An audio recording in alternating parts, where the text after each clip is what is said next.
ನಮ್ಮ ರಾಷ್ಟ್ರ ಕಂಡಂಥ ಅಪರೂಪದ ರಾಜಕಾರಣಿ ಮಾನ್ಯ ಸೀತಾರಾಮ್ ಯೆಚೂರಿಯವರು ಅನಾರೋಗ್ಯ ಕಾರಣದ ಹಿನ್ನೆಲೆಯಲ್ಲಿ ಸಾವನ್ನಪ್ಪಿದ್ದಾರೆ. ಬಹುಶಃ ಇದು ದೇಶಕ್ಕೆ ಬಹುದೊಡ್ಡ ನಷ್ಟ ಅಂಥೇಳಿ ನಾನಂತೂ ಭಾವಿಸಿದ್ದೇನೆ. ನಾವೆಲ್ಲರೂ ಸಹ ಆ ಭಾವನೆಯಲ್ಲಿದ್ದೇವೆ.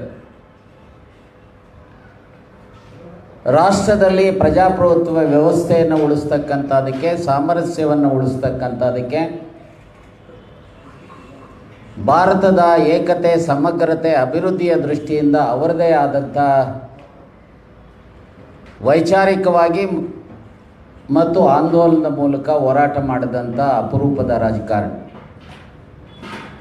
ನಿಜಕ್ಕೂ ಸಹ ಅವರ ಸಾವು ದೇಶಕ್ಕೆ ಬಹುದೊಡ್ಡ ನಷ್ಟ ಆಗಿದೆ ಅಂಥೇಳಿ ನಾನಂತೂ ಭಾವಿಸಿದ್ದೇನೆ. ಬಹುಶಃ ಅವರಿಗೆ ತೋರ್ತಕ್ಕಂಥ ನಮನ ಅಂತ ಹೇಳಿದ್ರೆ, ಅವರು ಪ್ರತಿಪಾದನೆ ಮಾಡಿದಂಥ ವಿಚಾರಗಳಿಗೆ ನಾವು ಸಹ ಒತ್ತು ಕೊಟ್ಟು ಆ ದಿಕ್ಕಿನಲ್ಲಿ ರಾಷ್ಟ್ರವನ್ನು ಮುನ್ನಡೆಸ್ತಕ್ಕಂಥ, ಆ ದಿಕ್ಕಿನಲ್ಲಿ ಸಾಮರಸ್ಯವನ್ನು ಕಾಪಾಡ್ತಕ್ಕಂಥದ್ದಕ್ಕೆ